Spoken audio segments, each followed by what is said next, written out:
नैहाटी में दिन दहाड़े 2 स्वर्ण व्यवसायियों को घायल कर बाइक सवार बदमाशों ने लूटा। नैहाटी थाना अंतर्गत 1 नंबर विजयनगर में रविवार दिन दहाड़े 2 स्वर्ण व्यवसायियों को घायल कर बदमाशों ने उन्हें लूट लिया। व्यवसायियों का नाम निमाई घोष दस्तीदार और प्रशांत दास है। विरोध करने पर बदमाशों ने रिवॉल्वर के मुठ से दोनों का सिर फोड़ दिया। जख्म को सीने के लिए निमाई घोष के सिर पर 7 टाका लगा है। प्रत्यक्षदर्शी महिला ने बताई कि अपराधी तेजी से घटना को अंजाम दिए।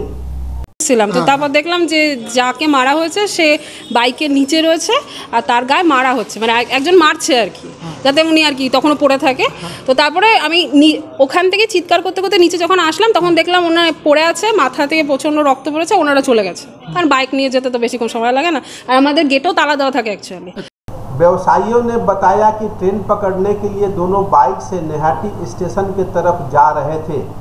एक बाइक पर आए 3 बदमाशों ने रास्ता रोककर आभूषण और नकदी भरा बैग छीन लिया। सीसीटीवी फुटेज से मिली फोटो के आधार पर पुलिस लुटेरों के तलाश में जुट गई है। আমরা গাড়ি নিয়ে আসছি, স্টেশনের দিকে যাব। ডাক্তার নিত্যানন্দ স্যার বাড়ির সামনে একদম একটা বাইক সামনে দিক দিয়ে এলো, এসে আমার গাড়ির সামনে একদম কাত করে দাঁড় করিয়ে দিল। তো আমার পেছনে আমার এক ভাই ছিল, সে বলল কী রে, কীভাবে গাড়ি চালাস?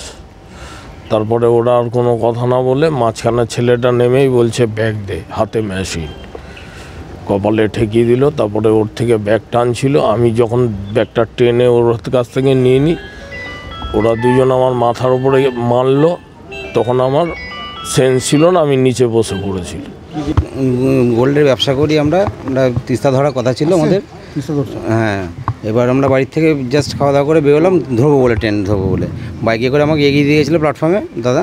এবার পিছন থেকে একটা বাইকে এসে হঠাৎ করে আমাদের ব্লক করে দিল, ব্লক করে হাতে মেশিন দিয়ে আমার ব্যাগটা ট্রেন নিয়ে চলে গেল। দাদার মাথায় 2-3খানা বাড়ি মেরেছে, আমার মাথায় মেরেছে বন্দুকের বাট দিয়ে। হাতে 2জনের হাতে মেশিন ছিল। কজন ছিল? 3জন ছিল।